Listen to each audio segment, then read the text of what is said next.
Hey, it's week 3 of We Walk Together. Here's your host, Prep.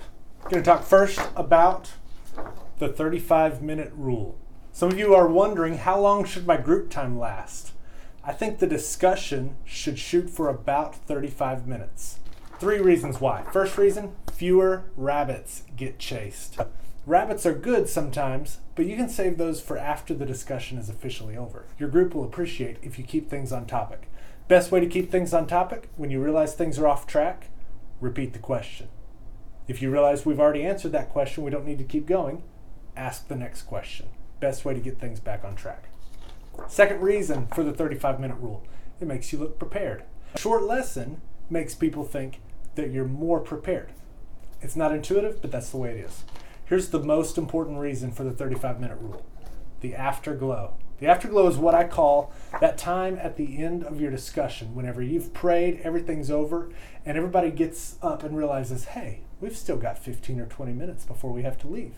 Discipleship happens in that time. I call it the afterglow. So those are 3 reasons to keep your discussion time to 35 minutes. And you say, what if my group just talks a lot? Ask a group member. Ask them, what percentage of our group time do you think I talk? You might also say, my group is really too big to limit discussion to 35 minutes. I can understand that. One helpful thing, if you have a group that's larger than about 15, you really need to think about ways to split up into smaller groups. What that does is gives everybody a chance to talk. And for some questions, you can do a report back time, but for some questions, you don't need a report back time. Now, if your large group is going to go longer, here's where I want you to allow it to go longer. The first 2 questions. You might say, the first 2, those really don't have much to do with the lesson. Well, yeah, the first one has nothing to do with the lesson usually. The second one usually does have to do with the lesson. But you want those to go longer because if people never speak up in your group time, they're not going to have near as much ownership of the truth that you're learning in the Bible. So those first 2 questions are designed to give everybody a chance to feel like, hey, I belong to this group. Hey, I have a part in what's going on. And then later, whenever the important questions come up, they're going to be much more likely to speak up and to have confidence to answer questions. So allow your group time to extend for a larger group if you're extending the early questions. The last 4 questions of the discussion, they should probably take about 20 minutes to cover just about every week. If it's taken longer than that, you want to keep the group focused more so that you can finish on time. All right. A few things that come up in the actual passage that we're studying this week. I'll remind you, lesson 3 is on Ephesians chapter 4, verses 17 through 24. It's called Put on the New Self. This is a great lesson because it's a great way to explain the principles of the gospel. You will, in fact, even have a chance to invite somebody in your group to respond and to become a Christian right there during your group time. So pray a lot about this beforehand and specifically invite people that you know are not Christian or that you think might not be Christian so they have a chance to hear the gospel. So one thing that I mentioned last week is to assign a few homework items. I call them a bounce pass. You give somebody a ready-made task that they can complete and bring back and present some research to the group next week. So if you assigned those last week, the place where you want to ask for them is after question 2. So questions 1 and 2 happen first, and then you say, okay, we're about to get into the passage we're studying. Hey, did somebody do this word study for us? And you can give them a chance to share what research they found on the word study.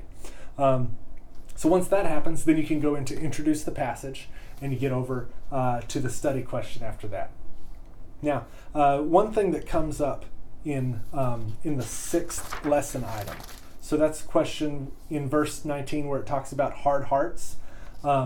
When I have on my notes verse 18, one of those verses talks about hard hearts. Sorry for mixing that up. I wanted to point out, when you ask that question, you ask, if you realize your heart is hardened toward God, what steps could you take to change your heart?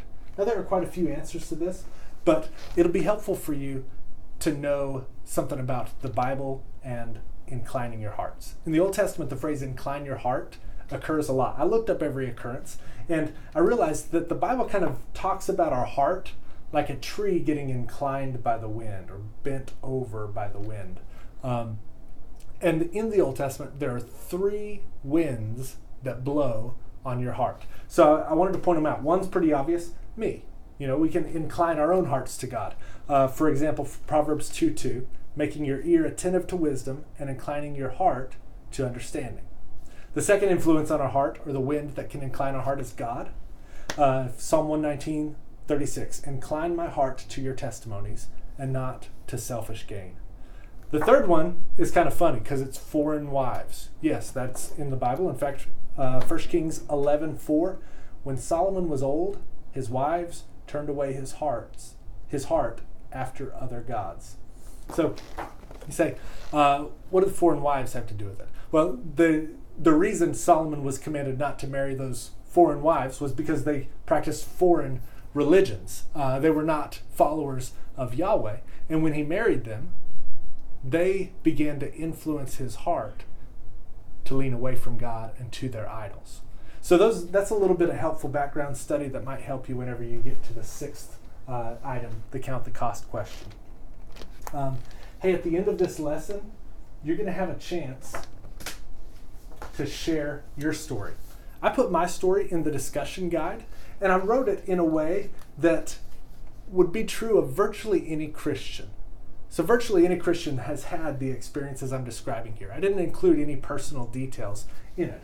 But I encourage you, if you're sharing your story, you can use a lot of the words of this, but include a few personal details. Here are 3 components of your story. 1, your life before Christ. 2, the encounter with Christ. And 3, your life after Christ. So I'm basing this on Acts 26, where Paul appears before King Agrippa. And so he talks about his life before Christ in Acts 26, 1 through 11. Now, he didn't share random facts to prove how bad he was before Christ. Sometimes we're tempted to do that. And when you tell about your life before Christ, you can do it in 1 sentence. I always like to say, before I found out the truth about God, I was afraid that God would punish me for my sins. Or I felt guilty for my sins. That's something everybody can relate to, and that's something that every person before they come to Christ is probably going to deal with. Now, you might say something else. I was focused on living for myself, or you might say, I didn't have hope. I didn't have peace. I didn't feel like I had purpose in my life. Any of those things you could say. You could say, I didn't get along with my family, or I was living in a pattern of destructive behavior. But you just say 1 sentence, maybe 2 sentences about your life before Christ. And then you talk about your encounter with Christ. When you get to that part, I would recommend use a lot of the wording that I have in the lesson here, because that's just a way to share the gospel of Christ and tell about how you responded to it. Now, I don't want you to share anything that wouldn't actually be true of your own experience, but like I said, this is what happened to everybody whenever they became a Christian. It's just the process of faith in Christ. And then you want to end with something about your life after Christ. So I would say something like, now I know that God forgives me and loves me. So it's a response to what my life was like before Christ, and this is how Christ has changed my life. So if you say, I didn't feel like I had a purpose, then after you share about your encounter with Christ, you want to say something like, now I know that I have something to live for. Or you could say something like, I didn't have hope, but now I have hope of eternity in heaven with God.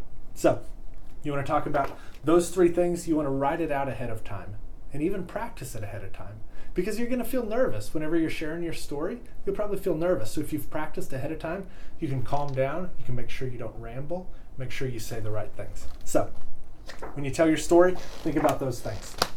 One last thing, as you're finishing up the lesson, in fact, right after you pray at the end of the lesson, you could say, hey, next week we're going to study Ephesians 4:25 through 32.